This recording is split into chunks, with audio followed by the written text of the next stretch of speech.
So we've got our hands on the alpha copy of Football Manager 22. And now you're looking at me. You're like, there's no way, right? Way. Check this out.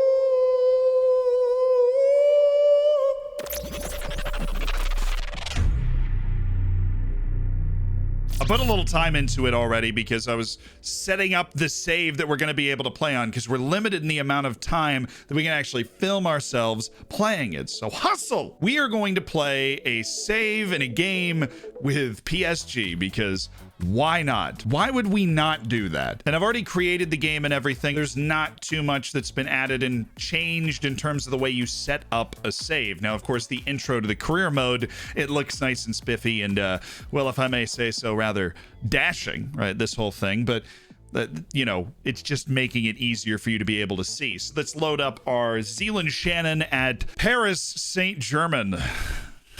We had a couple unfortunate things happen while I was setting this up. One, Kylian Mbappe was at the Olympics, and I want to play a game on Football Manager 2022. I want to play that game with Kylian Mbappe, Neymar, and Messi. So Kylian Mbappe was at the Olympics until the 8th, so I actually have to simulate to the second game of the league season, the first of which they managed to not win. But that's because I wasn't there. Their fearless leader. The tactics screen, very few changes that I can see based off literally setting up this tactic, but we do have, you know, trigger press. It's worded differently, and so I think that might have something to do with, I don't know, something. Same can be said for the set pieces. I've taken a poke through all the set pieces, and what you're going to see is going to be very familiar if you've been playing the other games, right? The same exact positions are available, and clearly set pieces were not something that were emphasized to be adjusted, or just tactics in general, other than the addition of course, the wide center backs, of which we have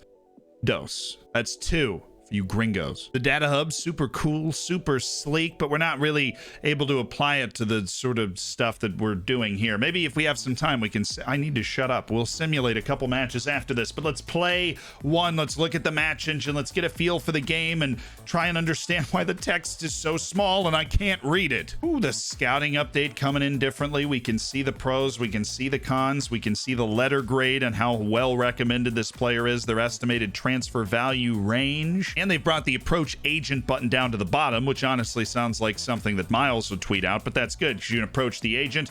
Hey, what do you want to talk about? What's up, Mason? We're interested, very interested, slightly. I won't say we're interested, right? He wants to work with a talented group of players. He would expect to provide competition for places and earn plenty of time. Would want this salary. Believe they would want this much money. He wants this role. Obviously, alpha version looks like this has been bugged to kind of repeat itself. This is all interesting information. We can either plan our next steps or just say thanks. We're gonna see what's going on. I have to admit I'm disappointed. Well, Mason, I didn't like the way you addressed me.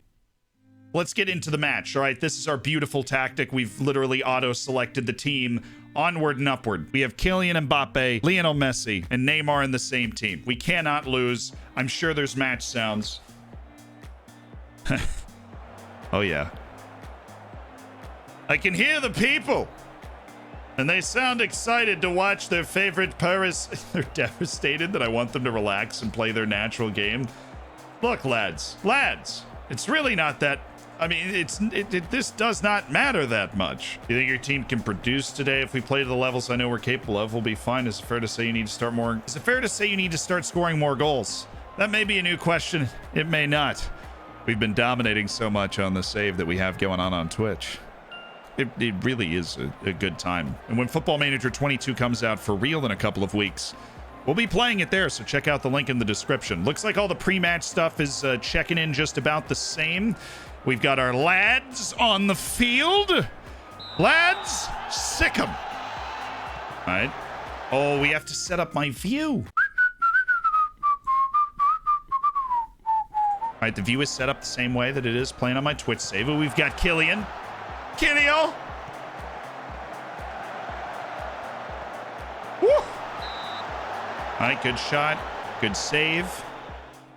We're looking for things that are different. Like we know the set piece process is really going to be similar. We know the basic tactical setup is going to be similar, but we're tracking the fitness of the players, which we were all top level so far. And we know that from the feature sets that the pressing, right, and that sort of pressure and sprinting at other teams that we're trying to engage in and the tactic that we've set up, that's going to wear your team out more. So we'll see how that bears itself out. And we do know that Football Manager 22 is on a different animation engine. So what we're hoping to see are some animations that were like, never seen that before. I don't know if we've hit that yet 20 minutes in. We also know from the feature sets that mistakes are more common, right? Missed touches and such. Now, is playing with PSG the best way to judge that? No. Is it fun? Yes. But I'm pretty sure that was just their highlight. So we need to pick it up. Play him. Neymar. Neymar. Nuno Wijnaldum. Ay, ay, ay. My first match on FM22. I have no idea what we're supposed to change if we're struggling against Alsace-Lorraine early. Are we playing Augsburg? I don't even know. Alsace-Lorraine. Say that you have a degree in history without saying you have a degree in history. That's what I'm trying to do. I'm going to turn the crowd sound. We get it. We get it. We get it. It's I wanted to kind of see if they made any changes to it. Sounds like the stadium crowd sound's going to be kind of where we would want it to be. Oh, Lionel! Oh, it's still. Oh, what? I can see we're still capable of not finishing our dinner. Oh, I'm just glad that we were checking to make sure that, you know, we still can't finish. Doesn't matter what version of the game, doesn't matter who the player is, we can't finish. You can tell that it's on a new animation engine. Like, having watched so much FM21, right, you could tell the players are moving differently. And that was a solid goal. We've backed the goal, lads! This actually looked like the fans are maybe a little more interactive. I don't know. It's not something I normally pay attention to, but this seemed nice. You know, the movement of the players when they're on the ball, when they're around the ball, when they're making the decisions of what to do with the ball looks different. The movement of the players when they're kind of away from the ball, it's looking pretty familiar. We're seeing things that are looking very familiar, and obviously a lot of the things are going to be familiar. The match engine from FM21 took a large step forward in terms of where it was supposed to be. One of the headline features that was released in the game was this new animation engine that Football Manager has moved to. And I don't know if the moving to it process is what occupied a lot of the time, or if it's just one of those things where over the course of the year with the updates that come out for the game, they're going to add more and more animations. That was a lovely ball. And Killian.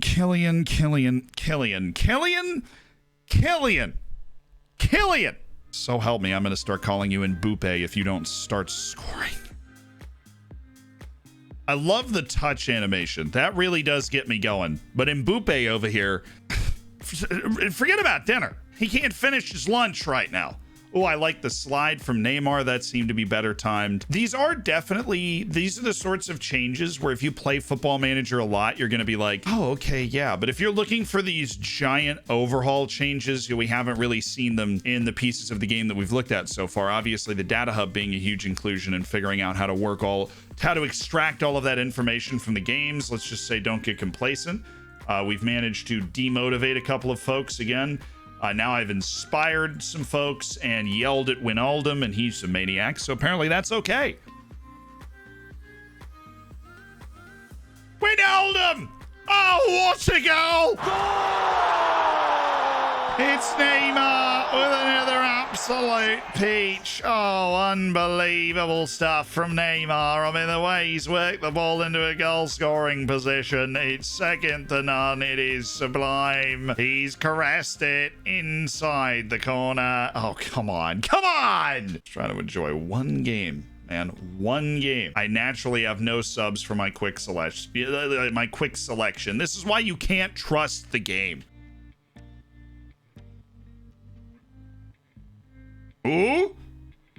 No. I think the best thing I have seen like that turn right there is that the new animation engine in the new kind of driver for the whole match engine is definitely increased. The first touches are just better. The animations and the directions of the first touches are miles better, which again isn't a flashy thing like, oh, players can do this or that now. And I'm not seeing any fancy dribble moves, but we are seeing the beginnings of that. We're in the embryonic stage of dribble moves with the idea that players have much better control of the ball in Football Manager 22. That is what we're seeing. And that's what Nick was talking about when he was sitting down with James Lawrence Alcott, is the idea that that first touch was loose. Oh, did you see that? I love that. Okay, now we're heating up. Look at the wiggle. You'd never get this before, but look at Marquinhos and his body language after he takes this touch, right? So Marquinhos takes this touch, and then you see this is a very huge thing, even if you're still like, oh, the graphics aren't very good, right? Well, Football Manager, the way they've decided to make the game is that even if you have a toaster, you can run the game. You can disagree with that, and obviously other games like FIFA have gone a different direction. eFootball has decided to go in no direction. That was unnecessary. From the top rope! But Football Manager decides to make the game that can run on very limited processing capacity. That's why the graphics are so bad, so let's just put that to rest. But in terms of creating a physics engine that looks really nice, the huge step on the way to that is having players, instead of just yeeting themselves and like changing directions like this, to my body swivels and then I'm going that way, right? My body swivels, you see the hips swivel. That is probably the clearest picture I've seen of the new animation engine. Well, boys, looks like we are the greatest manager in the history of FM22 right here, because we've gone out and picked up its first ever win on the alpha stage. Oh, we're going for one more. I actually never seen that animation. The ball was just blocked and popped up in the air and caught. I'd never seen that. That is a really cool extra animation to be added to the game. And all right, it grew on me. You know, it grew on me. Team Talks are operating in a similar way with the gestures and everything. One more thing. We got to go on vacation past the next league match for the data hub to have enough data to work. Let's go. All right, so the data hub is open. Take the induction. Oh,